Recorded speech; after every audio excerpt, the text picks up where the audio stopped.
Welcome back to another episode here on the Heart Hustle Podcast, where we continue to talk to leaders that are doing some amazing things in their cities, in their communities. And today we have Miss Sarah from Connecticut. How you doing today, ma'am? Great to be here. Same, I'm super excited. Let us know a little bit more of your role. What role do you play with Connecticut Foodshare? What is Connecticut Foodshare doing? Let's just kind of start with opening up with that. Sure. Connecticut Foodshare is the food bank for the state of Connecticut. So the best way to think about us is we're kind of like the Costco or the Sam's Club for all of the pantries and shelters and little community kitchens around Connecticut. We are a steady supply, a source of food where they can come and get food to bring back to the people that they help. So we provide the meals to just millions of meals to people across the state of Connecticut. Sarah, how long have you been doing this with this organization? Next month is going to be 22 years, which is astonishing to me. Wow, almost a whole century. Isn't It's a that long crazy? time. No, for sure. I was actually having a combo with a friend this past week, and just talking about the good people that we really have in our world. A lot of the times you see so many negatives, but there's really some good people that have given their lives to better others. And Sarah, that's exactly what you're doing. You talked about almost a century of just giving to others. Why? In the beginning of career, I came out of college, I wanted to do something like become a world-renowned advertising creator. I wanted my ads in the Super Bowl, so I was going to take my marketing degree and astonish people with my creative genius. And then as I got into advertising and realized that it was just cutthroat, dog eat dog, rough kind of job to get, difficult hours. I still really appreciate a great Super Bowl ad, and it's fun to watch them. But I really ended up working for the newspaper. I ended up working for the cable company, and they were also good, solid jobs. But it lacked something. It lacked that feeling of really making a difference. And I got the chance to see a Habitat for Humanity home being built and see the family take possession of their home that they had worked on for hundreds of hours. And that kind of got me interested in nonprofits. This is cool. You mean I can spend 40 hours a week doing something that actually makes a huge stellar difference in people's lives? So I caught the bug then and went to Habitat and made the transition from for-profit to not-for-profit, which was quite a transition to make, but got the bug for doing work that really, really makes a difference in people's lives. Well, what was the current role? I don't know that we caught that. What was the role that you are now with Connecticut Foodshare? So my title is Director of Community Programs. That means the programs that we particularly direct, not the agencies that we help, but we have a truck that goes out to 113 different locations and provides food right at street level where people need it. And then we have boxes for seniors that we do. So my role is those direct service type of programs that help people get food on a day-to-day basis. And with all those locations that you mentioned, is it that you guys show up in the same locations every single day, or how do people find out about these locations? So we partner with organizations in the community. So if we know we need a site in Bristol, Connecticut, we're going to look for a good partner organization in Bristol. And they provide the volunteer and the coordinators that run the site, run the distribution. We provide the truck and the food that's on the truck. So we've got an every other week schedule. Every other Tuesday at 10, we're going to be at St. Anne's Church. The stability means that people know when we're going to be there. It's a routine, so they're really comfortable that we're always going to be there at that day and time. Works really well for the community. Wow, and how many people do you think like a location would see? It varies, but there's very few locations that are under 100 people now. A That's 100 good. people standing in line it's a lot of people, and some of the locations are up to 200 people, and we have to get through it in half an hour to 45 minutes, so we're really moving. That distribution, the trucks come out, they're beverage trucks, so we roll up the sides, put out the tables around the truck. The people are in line ready to go. They can walk away with 20 pounds, 25 pounds, good, healthy food and take home to their families. We are committed to a no questions asked model because the more paperwork people have to do, the less people are going to do it and come out. So we really wanted to make it as easy as possible. So if you show up and you're in person, you're 16 or older, even 14 if you look responsible, and you're there in person, you can walk away with food with no questions asked. Wow, and then the food, is it also is something that you guys are purchasing, or is it also donated to the food share? Like, how are you guys getting the food? Vast majority of it is donated. We work directly with the food industry, and the food industry has a lot of waste. There's food that's getting ready to be at the date for expiration. They need to move it quickly into the community. We work with local farmers. We work as part of a large network called Feeding America, and those are food banks across the United States who also partner with Feeding America. So they create partnerships with retailers to get us large volume truckloads of food that we can then turn around and distribute to the community. And I want people to know that just because the box said the shelf life was this or sold by this, because you talked about expiration dates, people probably thinking automatically like, oh, we're getting old food, but it's not that. Could we talk about that? Absolutely. That's one of the major education points that we're doing to the community. It's really, in many cases, a best by date or a use by date is really only a guideline for the product is going to be at its maximum quality on the through those dates. But really, it's a way to do turnover on shelves to get more product onto the shelves. So when it hits expiration, most food has a good amount of shelf life left after that expiration date. And it's very good quality, just not at that peak of performance. But for things like canned goods, they can last forever. They're gonna outlast us, I think, in some cases. Too funny. So Nah, we yeah, inspect it. We do inspect it ahead of time. So we're not putting anything out to the community that's gonna be dangerous or unsafe, but food has a lot more life to it than the expiration date in most cases.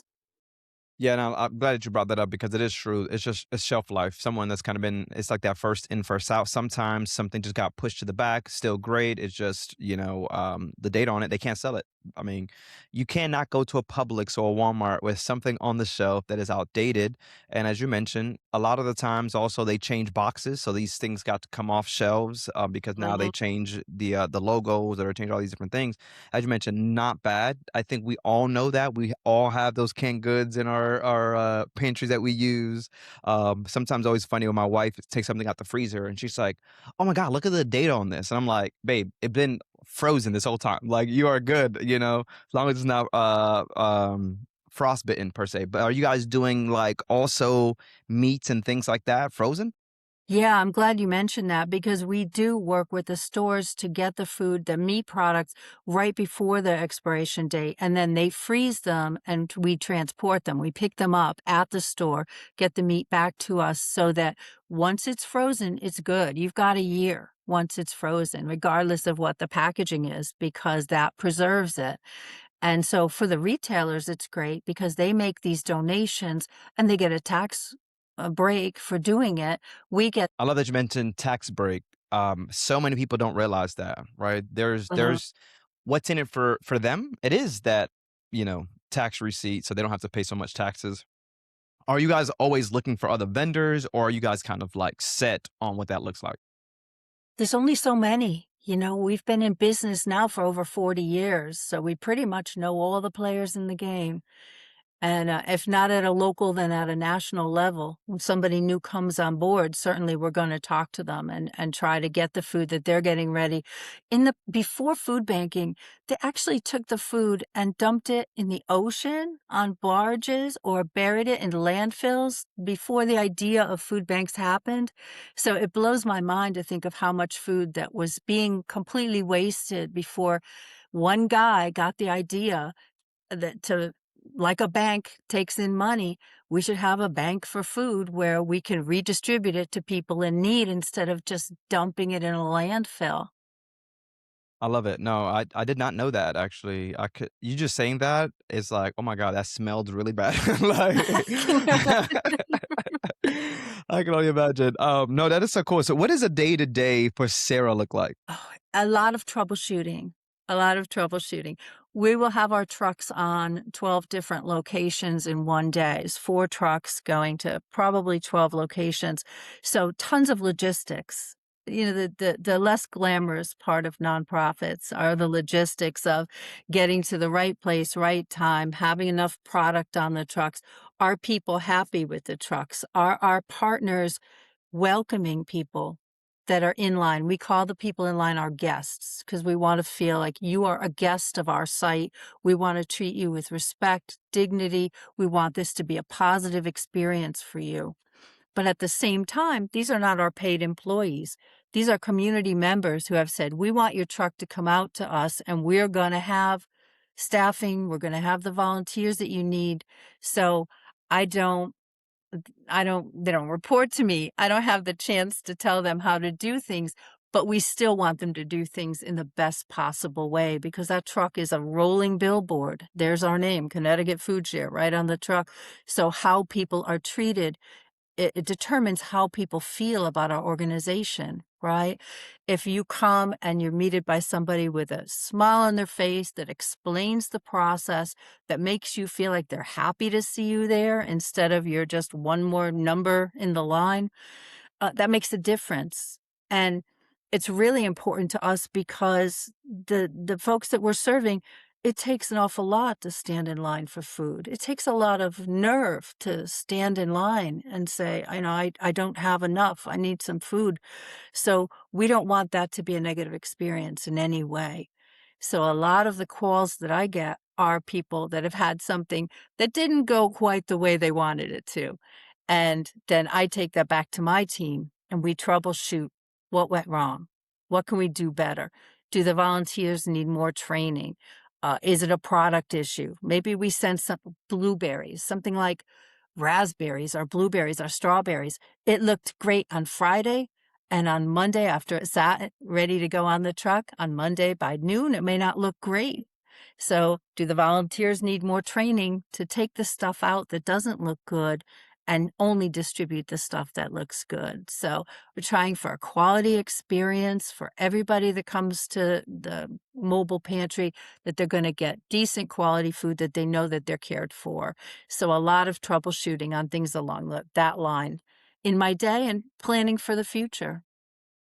I love that. When you talked about the volunteers, I know you said that they're actually they're not your volunteers, they're the volunteers of whatever organization you're partnering up with, but Right. you still have to provide the training, I'm guessing, is that correct? Yep. From your standpoint? Absolutely. Wow, and how do you even I can imagine there's so many volunteers, how do you even relate that message to so many volunteers that come out and help? Like, how the word getting out? Is it they just showing up? You guys have classes? We've tried everything, everything. So we started out with a full-time Vista volunteer who was going to go to every single site and do a training that we had created in person with the volunteers. And it was great. It was effective. But when you're talking over 100 sites, that person is very busy going from site to site doing that in-person training. So after a year of that, we decided we've got to create something quick, fast, online that as a new volunteer comes on board with that organization, they can just click. Here's what we're looking for 15-minute training, all the basics of how to successfully, respectfully serve the public at the mobile pantry. And that way, it's just the turnover with this, there's probably 1,000 people that are volunteering over the course of a month. So you need something that can get to them quickly, that they are willing to sit down and watch, and it clearly explains what the goal is. We also created another series, de-escalating tense situations, because that's happening right now. Some tense situations, people that are really struggling and then they're in line, they're hot, it's 100, they're freezing in the winter. How do you handle a crisis situation where somebody's kind of coming at you? Hey, this is a real thing in life. So we worked with some people that had great skills in that area to be active listeners and empathetic listeners and how to really hear a person's complaints or objections, how to be there, standing kind of alongside them instead of opposed to them. All the tips and tricks that make for a good, solid interaction. So we're training in several different ways, every way we can. And then when there is an issue on a site, my staff will go out to the site the next time we distribute to assess the situation and work with the site to make sure that everything's good and the way it should be. A lot of work on the back end, Sarah. And we talked about the food pantry, but I can imagine that while people are donating the food, right, these different vendors, that there's still so much more that you guys got to take care of that overhead. How else are you guys receiving donations for those that may want to partake in being a part of giving back to Connecticut Foodshare? Donating is easy on our website, ctfoodshare.org. There's a donation link. I think that one of the things that we've been very successful as a food bank is having broad-based community support and small donations. Many times $25, $10 donations coming in from a large number of people who have seen or been affected by the work that we do. That's solid, so it's not reliant on one big grant that's gonna come in and may then turn around and go away. But we've got community support, deep community support. We go out and talk to different organizations about what we do. We involve the public as volunteers, do educational things out so that kids that are doing their community service hours will come and have their first volunteering with us. So when the community really knows and has a feeling that we're a competent, strong organization, that makes a huge difference in getting donations. We also are very lucky that the state of Connecticut is great. The state really gets it. They just provided a large amount of money in the state budget to help us through what's coming up in the near future because we see an increase in people in need, honestly. So the state is giving us some funding, which is amazing. And we're very blessed that this is a state that cares about people that are hungry. No, that's so cool. I love that you guys are meeting people where they're at, really making a difference. Sarah, do you recall a story that really just kind of gives you that why every time? I love the storytelling. We do this because we've seen impacts in other people's lives. Do you have that story that you kind of go to all the time when you're trying to remember the why? There was one guy who came to one of our Thanksgiving drives where we were out in the Stop and Shop store parking lot taking donations. And a guy came up on his bicycle. He was an older guy, looked a little, his jacket, his clothing looked a little worn, looked a little beat up. And he had a whole big bag of returnable cans that he was dropping off to return. And as he returned the cans, he went in and he said, I see you there. I'm not going to forget about you. I'll be back.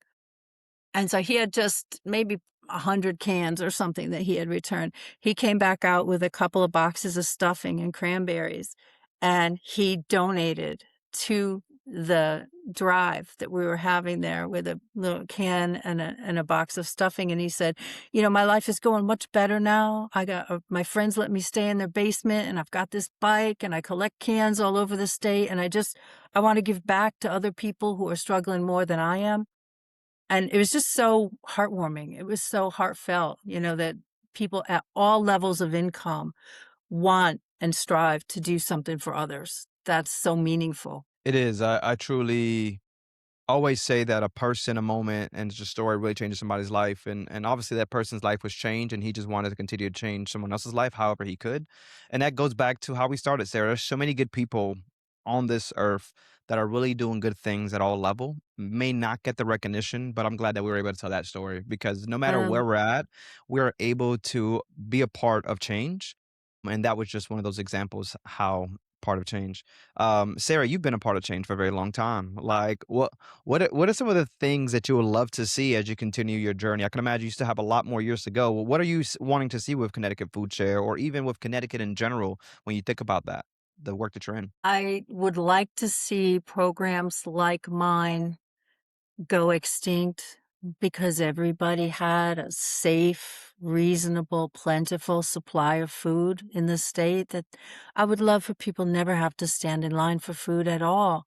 They just had the ability to get food when they needed it in the right amounts, and healthy choices, not just anything, but decent, high quality food. Um, we're doing what we can. We're a safety net organization, for people that are really having a hard time. I know that it matters to them because they tell me every day, but it's hard. It's hard for people out there right now. And what are the things that can make it easier? I question all the time.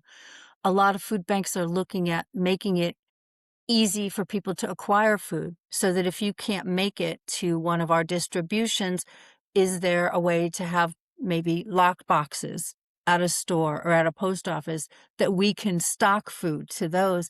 That's the kind of cutting edge. You have to figure out the details of how to do it, but wouldn't it be exciting to make it more convenient for a family to just at the end of the workday go to a locker, put in a combination and get food? So we're looking around at what others are doing that's innovative, that's exciting, and trying to figure out how we can work that into what we're doing. It's, standing in a parking lot, not the best way to do it. We understand Yeah. it's necessary and we're pleased to be able to do it, but we're looking for the innovations, what's coming ahead. And obviously full employment where everybody has the ability to get the food they need. I love you said that, automatically made me think about Amazon lockers when you go Yeah. in, right, on your Yeah. phone. I mean, it's definitely possible, now I'm just thinking about, okay, we gotta be cold, like, there's a whole different logistics too when you really think about it in the back end, but it is, you have to be innovative. How do you change what's going on and make it more easier, meeting people are where they're at, maybe they can't get there at that time because they do have to Right. go work, so they missed out on that opportunity. So I love that you guys are really thinking forward. Let's talk about it. I mean, first of all, how many people are actually staffed at Sarah? So people that know at Connecticut, sorry, Sarah. So people know exactly how big this organization is. So we just topped 100 people. We actually had a merger where we combined two smaller food banks together during COVID, of all times. What a time to have a merger during COVID. We brought it together so that we're one organization. So I think we're at 120 people now altogether. It's small compared to other large states, but good amount of people at Connecticut Foodshare. Yeah, that's a lot. And the thing I was going to ask, when you talk about innovation, AI, how does AI play a part, or are you guys even utilizing AI? I always love to see how other organizations are utilizing it. We're looking at it seriously. There's a committee that's working on it, and the woman that works next to me is one of the members of the committee. So every time she figures out something new with it, she calls me over. She says, "Come on, you got to see what we're going to do. We're going to take this document, boil it down to one paragraph. Look at how great this is."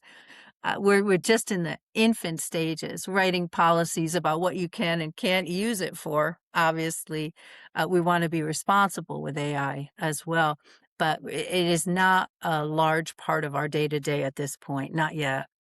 I'm about to say not yet. I mean, at some point we're going to figure it out, especially when we talk about innovation.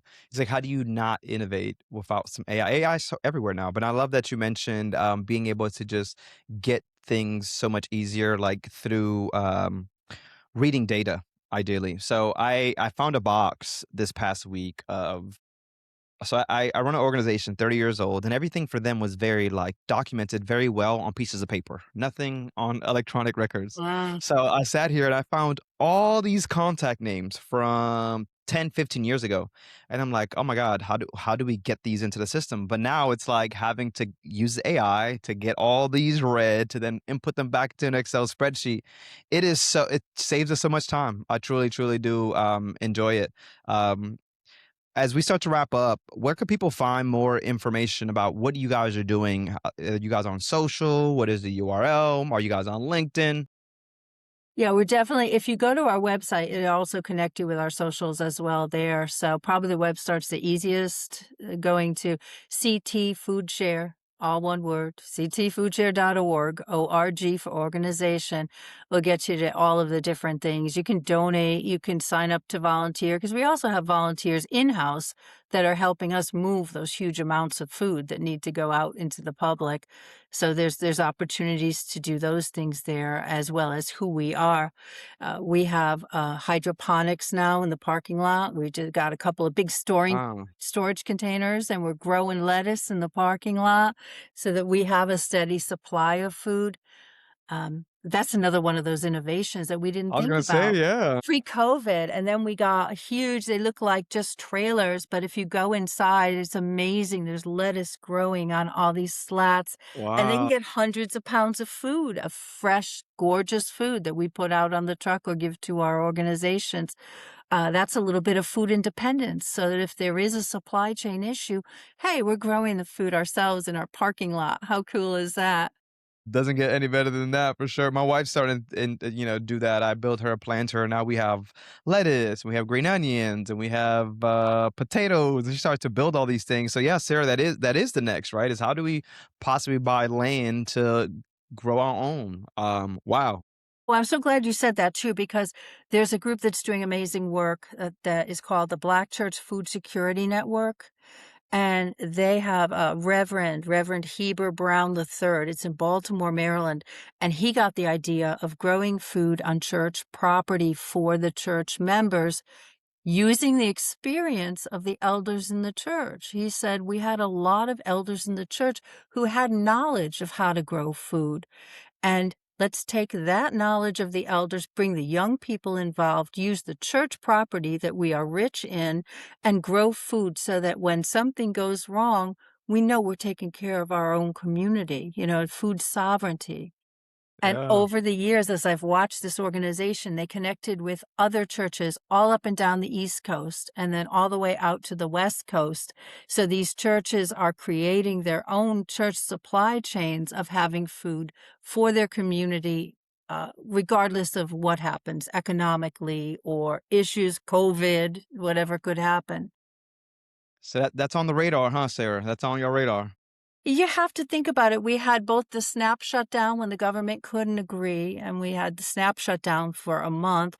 We had COVID happen where it just shut everything down, and we Yeah. had to move large amounts of food in no time. So, contingency planning, yes. Disaster planning, being ready for whatever's going to hit, knowing that we have a supply of food. That kind of work is really exciting to me. And Sarah, with you being a part of it, I can imagine that you guys are going to do some amazing things. Going back to almost a century of just love, passion, and purpose. Couldn't be more just humbled to have this conversation with you here today and just talk about what you guys are doing today, what you guys already have been doing, but what you guys are also doing in the future with through innovation. And I think you guys are definitely in the right path. So I definitely thank you for the conversation today. And for those that are watching, to make sure that you guys continue to figure out how you can help those organizations around you.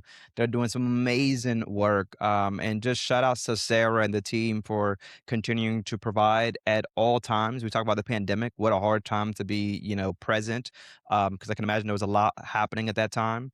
We talk about now, right, what's happening at the government level, that you guys are still smile on your face, Sarah, still getting it. I love it. And for those that are still watching, continue to like, subscribe, and comment. These are the conversations that we love to have to figure out what leaders are really doing in our communities. But Sarah, it has been truly an honor to talk to you today, and I can't wait to figure out what you guys are going to be doing and all the things you guys will be growing at some point through innovation.